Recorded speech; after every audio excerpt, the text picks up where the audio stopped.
আসসালামু আলাইকুম। আমি শালুস ফুড প্যারাডাইসে সকলকে ওয়েলকাম জানাই।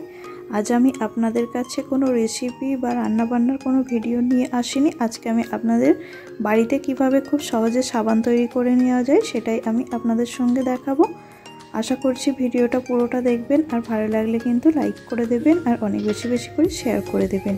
আর যদি আপনি আমার চ্যানেলে নতুন বন্ধু হয়ে থাকেন অবশ্যই কিন্তু চ্যানেলটিকে সাবস্ক্রাইব করে দেবেন আর পাশে থাকা বেল আইকন প্রেস করে দেবেন।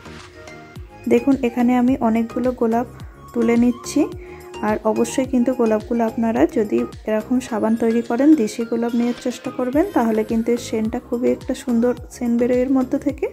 দেখুন গোলাপগুলো আমার তুলে নেওয়া হয়ে গেছে। এবার আমি একটা অ্যালোভেরা এখান থেকে কেটে নিচ্ছি, আর অবশ্যই কিন্তু অ্যালোভেরাটাকে সঙ্গে সঙ্গে কাটার পর ইউজ করবেন না, কিছুক্ষণ রাখার পর ভালোভাবে জল দিয়ে ধুয়ে তারপরে কিন্তু ওটাকে ইউজ করবে, কারণ তার মধ্য থেকে যে একটা হলুদ রঙের আটা বেরোয় ওটা কিন্তু খুবই ক্ষতিকর জিনিস, স্কিনে প্রবলেম করতে পারে।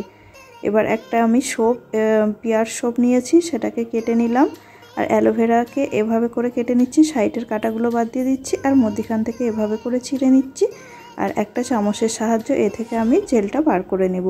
আর এদিকে একটা আমি জার নিয়ে নিলাম, তার মধ্যে গোলাপের পাপড়িগুলো ছাড়িয়ে নিচ্ছি। আর আপনারা রেড কালারের গোলাপই ইউজ করার চেষ্টা করবেন, তাহলে কিন্তু খুবই ভালো হবে। গোলাপের পেটালগুলো আমার সব ছাড়িয়ে নেওয়া হয়ে গেছে। এবার অ্যালোভেরা জেলটাকে আমি বার করে নিচ্ছি। এখানে আমি একটা সাবানের ক্ষেত্রে একটাই অ্যালোভেরা পাতা ইউজ করছি। আপনাদের যদি দুটো হয় তাহলে সেক্ষেত্রে এর পরিমাণগুলো ফুলের আর অ্যালোভেরার বাড়িয়ে দিতে পারেন। এবার দেখুন পেঁয়াজ সোপটাকে আমি একটা গ্রেটারের সাহায্যে গ্রেট করে নেব, আর আপনারা চাইলে ছুরির সাহায্যে ছোট ছোট পিস করে কেটে নিতে পারেন। আর এরকম সাবান না থাকলে আপনারা যে অনলাইনে সোপ বেসগুলো পাওয়া যায় সেগুলোও নিতে পারেন, কোনো অসুবিধা নেই। দেখুন এটা আমার গ্রাইন্ড করা হয়ে গেছে। এবার আমি একটা নেটের কাপড় নেব, আর তার থেকে যে রসগুলো বেরোবে সেগুলো আমি কিন্তু বার করে নেব খুব ভালোভাবে।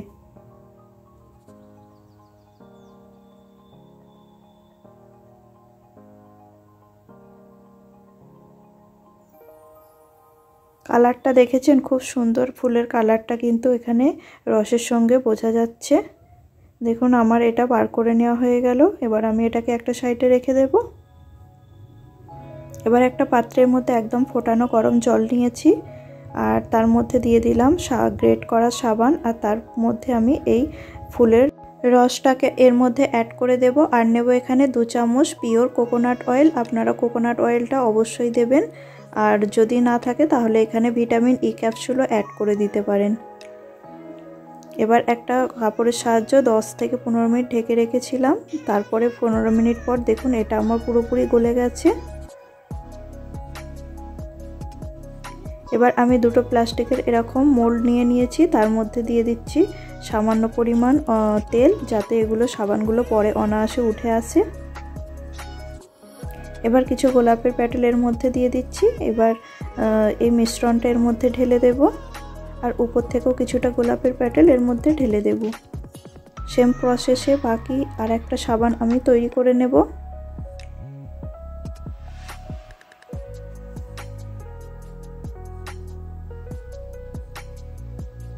উপর থেকে আমি কিছুটা গোলাপের প্যাটেল আবারও দিয়ে দেব।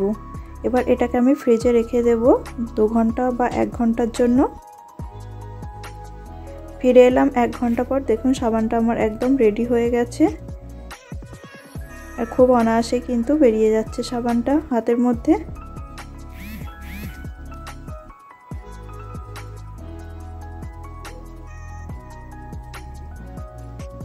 দেখুন রেডি হয়ে গেল আমার রোজ সোপ, খুব সহজে তৈরি করে নিলাম। একটু ডেকোরেশনের জন্য ওপর থেকে এভাবে আমি গোলাপ ফুল একটু দিয়ে দিলাম, যাতে দেখতে ভালো লাগে।